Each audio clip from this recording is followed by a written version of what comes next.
Earlier this week, there was some big sports and legal news at the same time, and I thought that I'd mention it now that things are, well, everything's just all focused on Russia and Ukraine, and I'm just kind of tired of all that fucking nonsense anyways, until, you know what, everything, we can start to amalgamate some more information on that. I'm just not going to be fucking beating that drum again, so nothing on that today. We're going to be focusing on some smaller, more homegrown stories. One of them's from across the sea, and stay tuned for the second video because it's fucking disturbing.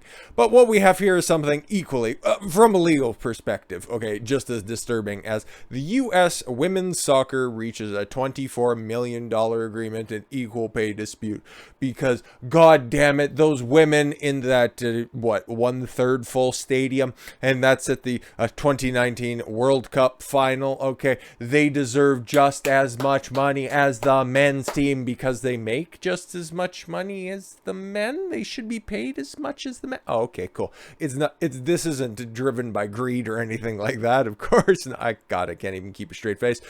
A women's national team, USWNT, whatever, reached an agreement on Tuesday of this week with the sport's American governing body over allegations that women's soccer players are paid less than their male counterparts, a settlement in which women are promised $24 million to match those of the men's. Wow, where did you come up with that money? The deal stipulates that women players will have $22 million split among them, about 1/3 of the $66 million they had sought in damages. Oh, so that would make them whole. $66 million, not 22, bigots. While $2 million would be added to a fund that will benefit players in their post-soccer careers. So, again, okay, they need equal payment because they aren't getting paid enough for their services, even though they don't attract even a third of the viewership. But whatever, okay, all of that stuff. They need to be properly compensated, right? Okay, cool. They need to know that their time on the field, all their time training is properly compensated because life after being a soccer player is just doesn't really pay off. Cool. So this is all about, taking care of the athletes, making sure that they get paid the exact same wages. So looking at a holistic approach to this, that you want to be taking care of the well-being of the players, you set aside $2 million for a quasi-retirement fund. Cool. And for post-soccer careers and charitable efforts aimed at growing the sport for females. Trust me, soccer outside of United States and Canada is well fucking popular. You don't need to make it a more popular, especially with a fraction of $2 million.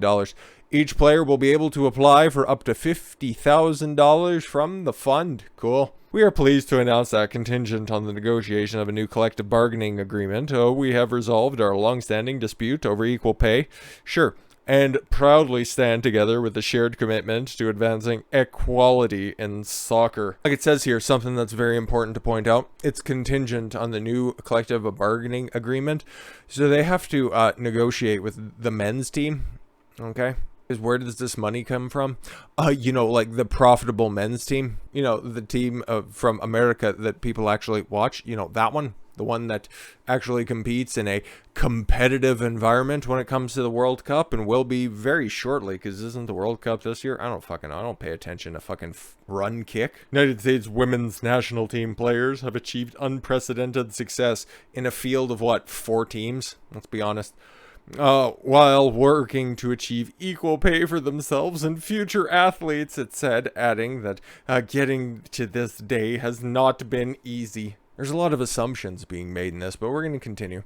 Going forward, the United States Soccer Federation also promised women's players a pay rate equal to the men's national team in all future friendlies and tournaments, including World Cup bonuses. It doesn't even matter if they win, especially if the competition is a group of 15-year-old boys. They don't have to perform. They will just get paid at the same level as their winning counterparts. God damn it, that's equality. U.S. Soccer has agreed to equalize the prize money moving forward. Okay, cool. So the women, if they repeat as champions in 2023 at the World Cup, they'll also throw their prize money in the same tank, and then that'll also be paid out to the men as well. You're going to be doing that? Okay. Obviously, we call on FIFA to truly equalize that for men's and women's tournaments. Oh, okay, cool, according to Alex Morgan. Oh, okay, cool. Because I'm sure the Brazilian women's soccer team, I'd love to watch that team, but I don't think it exists. Or the Swedish team? No, I think they're playing beach volleyball. I don't know. What are the other good women's soccer teams? I think Canada has a pretty decent one who beat the brakes off these broads not that long ago. But I'm sure, no, all of this is fair and all of that's fine. And this all comes from a position of good faith and fair arguments, right? A group of 5 women's players, led by Morgan and Megan Rapinoe, filed a lawsuit in 2019 seeking equal payments for elite athletes in what became a years-long legal battle, alleging ongoing institutionalized gender discrimination. Oh, really? That includes unequal pay with the men's national team. How are you defining what quantifies as equal pay across the genders? Okay, cool. The lawsuit was later challenged in court and dismissed by a federal judge. What? Who threw out the Equal Pay Act allegations in March of 2020, but allowed an allegation of discriminatory working conditions to go to trial. Oh, okay. So that's where this is coming from. Equal pay has nothing to do with it. And exactly. This comes from 5 women. The rest of them on the team, I don't know how many people are on the team anyways, but I don't think the will of these 5 fucking harpies represents the will of the rest of the team, okay? Especially not one of the highest profile players in, I think probably, we could safely say female sports, really. Hope Solo, okay, attacks U.S. women's national team stars over equal pay settlement. It's not a win, because it isn't, for reasons we'll get into, that you probably already know, and I probably spoiled in the fucking thumbnail anyways, but whatever. Former U.S. goalkeeper Hope Solo is infuriated. Women's national team players agreed to a $24 million payout with the U.S. Soccer Federation to settle their class action lawsuit over equal pay. Solo took aim at former teammates Rapinoe and Alex Morgan in a fiery Instagram post, accusing the pair of taking the easy way out of the fight that they were never really in. Oh, okay. In 2016, Solo, Rapinoe, and Morgan filed a complaint with the Equal Employment Opportunity Commission, claiming the women's team should receive equal pay to that of the men's team.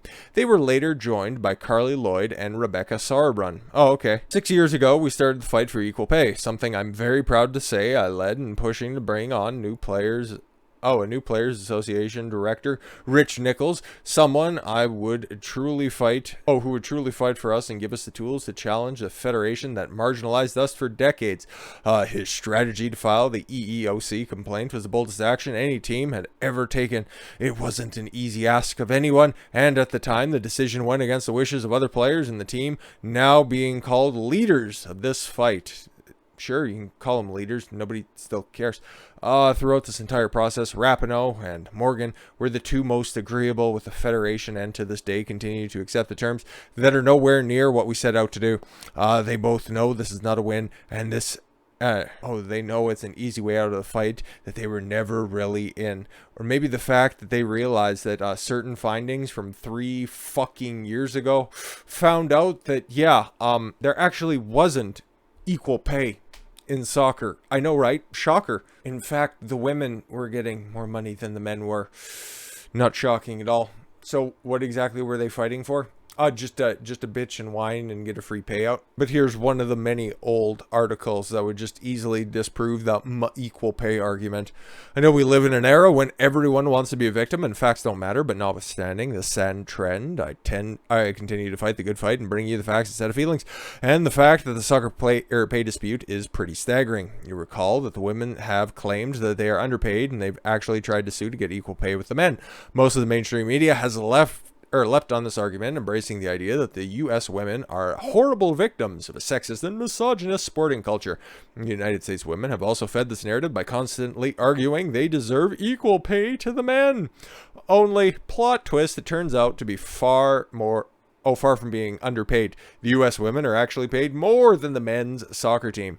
That's according to the financially audited details over the past decades tweeted out by the president of the United States Soccer Federation, Carlos Cordeiro. In particular, the U.S. women received $34.1 million compared to the $26.4 million in pay received by the men over the past decade.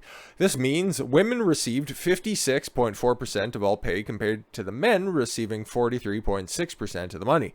This also doesn't count for all the employment benefits like health insurance, sick leave, and the ability to have 401ks that the women negotiated for, and to receive that the men don't receive at all. Both the men and the women collectively bargained for their salaries. Oh, so those broads who filed that class action lawsuit were a part of the agreements that gave them said benefits as well, and they also negotiated their salaries, and then all of a sudden they're like, hey, we'd actually like more money because sexism. Remember, this was 2019. What was raging ever so hot at the time? Me Too? Oh, wow, imagine that. And then women complaining for more money? Well, of course, the simps would just leap to action, wouldn't they? But the facts just didn't play out for them. As if that weren't enough, the U.S. men's team produced $185 million in total revenue over the past decade when compared to the U.S. women producing $101.3 million in total. A little bit different, just about half. Well, the women played in a few more games. The men produced an average of $972,000 per game, while the women produced an average of $425,000 per game. Yeah, but how much did each of them contribute based on wins? I would just say probably if you wanted to skew the numbers a little bit, I'm sure the women probably contributed a lot more based specifically on wins. That means that the men's soccer team produced 64.7% of the revenue compared to the women producing 35.3% of the revenue. That means that the men produced nearly 2/3 of the revenue and received just 43.6% of the overall revenue. But now, in the new agreement, they just get to throw all of the money together, and whoever wins, we just take out the same amount because that's fair, right? Right? Cool. This is what you get with woke sports. This is what you get when you have more activists than you have athletes. And like it's pointed out right close to the bottom of the page, if anyone needs to be filing a lawsuit demanding equal pay for equal work, it's the men. You fucking well goddamn better believe it. But at the end of the day, yeah, it's soccer. And while it doesn't really much matter, it sets a precedent out there. You better fucking believe there's another failing of women's league that's out there that's going to start demanding equal pay for equal work because we play the same amount of games as the men. Just wait for the WNBA to get a hold of this settlement. It'll be just perfect peak NBA nonsense. Let's see them try to weasel their way out of that one. But with all of that said, thank you all very much for the gift of your time. I've been Don Consuelo. I want you to follow your gut and get after it. Take care, everyone.